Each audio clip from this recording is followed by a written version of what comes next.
বিসমিল্লাহির রহমানির রহিম। আসসালামু আলাইকুম। আমি নুসরাত গুলুমুলু ফ্যামিলি কিচেন চ্যানেলে আপনাদের সবাইকে আরও একবার স্বাগতম।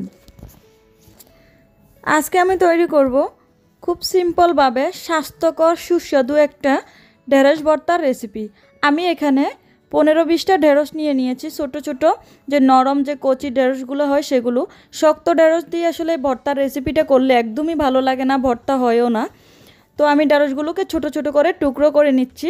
আমি এগুলোকে এখনও ধুয়ে নেইনি, আমি এগুলোকে কাটার পর ভালোভাবে ধুয়ে পরিষ্কার করে নেব। সবগুলো ঢেঁড়স আমি এইভাবে 2 পিস করে কেটে নিচ্ছি, 2 পিস 3 পিস করে যা হয় আমি কেটে নিয়ে নিচ্ছি। সবগুলো ঢেঁড়স আমার কেটে নেওয়া হয়ে গেছে, আমি ধুয়ে ভালোভাবে পরিষ্কার করে নিয়েছি। এখন আমি নিয়ে নেব একটি বড় সাইজের 2 থেকে 3 কোয়া রসুন। সবাইকে একটা অনুরোধ করব, প্লিজ একটি লাইক দিয়ে ভিডিওটি শুরু থেকে শেষ পর্যন্ত দেখবেন। আমার চ্যানেলের কোনো একটি ভিডিও যদি আপনাদের কাছে ভালো লেগে থাকে প্লিজ চ্যানেলটিকে সাবস্ক্রাইব করে পাশে থাকা বেল আইকনে প্রেস করে রাখবেন। আমি 3টি বড় সাইজের রসুনের কোয়া নিয়েছি, নিয়ে মাঝখান থেকে ফালি করে দিয়েছি। দিয়ে আমি ঢেঁড়সের সঙ্গে এগুলোকে সিদ্ধ করে নেব। আমি চুলায় একটা পাতিল বসিয়ে দিয়েছি, দিয়ে আমি পর্যাপ্ত পরিমাণে পানি দিয়েছি। পানিটা একটু বাড়িয়ে দিতে হবে, পরে আর পানি দেওয়া যাবে না, তাই একবারেই পানিটা দিয়ে দিতে হবে। পানি দিয়ে আমি চুলায় বসিয়ে দিয়ে চুলাটা আমি জোরে অন করে দিয়েছি। হাইয়ে থাকবে, কমিয়ে দেওয়া যাবে না, এটা বাড়িয়েই সিদ্ধ করতে হবে। কমিয়ে দিলে এটার আঠালো ভাবটা যাবে না। যত বেশি হাই হিটে এটা সিদ্ধ করে নেবেন ততই আঠালো ভাবটা কমে যাবে। এটা সিদ্ধ হতে হতে আমি পাশের চুলায় একটা প্যান বসিয়ে দিয়ে 8 থেকে 10টি কাঁচামরিচ নিয়েছি। এগুলোকে আমি এখন একটু ভেজে নেব। আপনারা চাইলে তেল ছাড়াও ভেজে নিতে পারেন। আমি 1 টেবিল চামচ পরিমাণ সরিষার তেল দিয়ে কাঁচামরিচগুলোকে খুব ভালোভাবে এপাট ওপাট ভেজে নিচ্ছি। খুব সুন্দর একটা ফ্লেভার আসবে। এই ভর্তাটা কাঁচামরিচ দিয়ে করলে খুব বেশি সুস্বাদু হয় আর স্বাস্থ্যকরও হয়। কাঁচামরিচগুলো ভেজে নেওয়া হয়ে গেছে, এখন আমি বাকি উপকরণগুলো দেখিয়ে দিচ্ছি।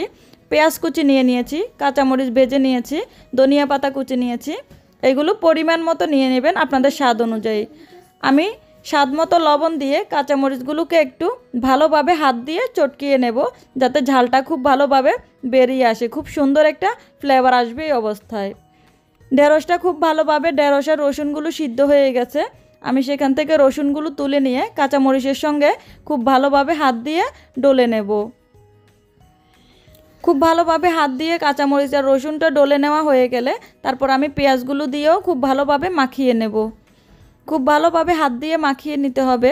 কাঁচামরিচটা খুব ভালোভাবে মাখাতে হবে যেন ভিতরের ঝালটা খুব ভালোভাবে বেরিয়ে আসে। এই অবস্থায় কিন্তু অনেক সুন্দর একটা ফ্লেভার আসবে, যেটা আপনারাও পাবেন।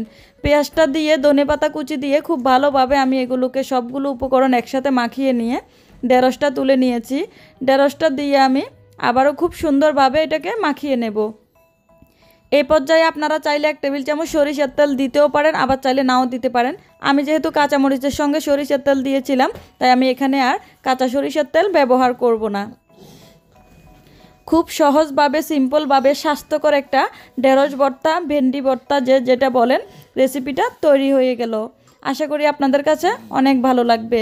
গরম ভাতের সঙ্গে যে কোনো একটা ভর্তা হলে কিন্তু খুব বেশি ভালো লাগে, 1 থাল ভাত নিমিষেই শেষ হয়ে যায়।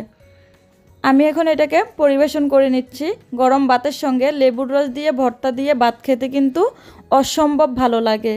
যেহেতু কাঁচা পেঁয়াজ দিয়ে আমি ভর্তার রেসিপিটা তৈরি করেছি, তো 1 ঘন্টার বেশি এটা বাইরে রাখা যাবে না। তাই আমি সবসময় ভর্তা তৈরি করার পর চেষ্টা করি 1 ঘন্টার মধ্যে যদি খাওয়া না হয় তারপর আমি একটা এয়ারটাইট বক্সে ভরে নর্মাল ফ্রিজে রেখে দেই।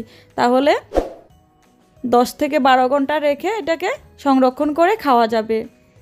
খুব সিম্পলভাবে আপনাদের সঙ্গে আজকে আমি ঢেঁড়স ভর্তার রেসিপিটা শেয়ার করেছি।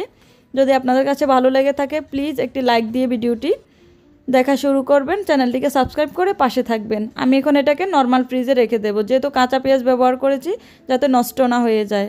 ভালো থাকবেন, সুস্থ থাকবেন, আমাদের জন্য দোয়া করবেন। আল্লাহ হাফেজ। আসসালামু আলাইকুম।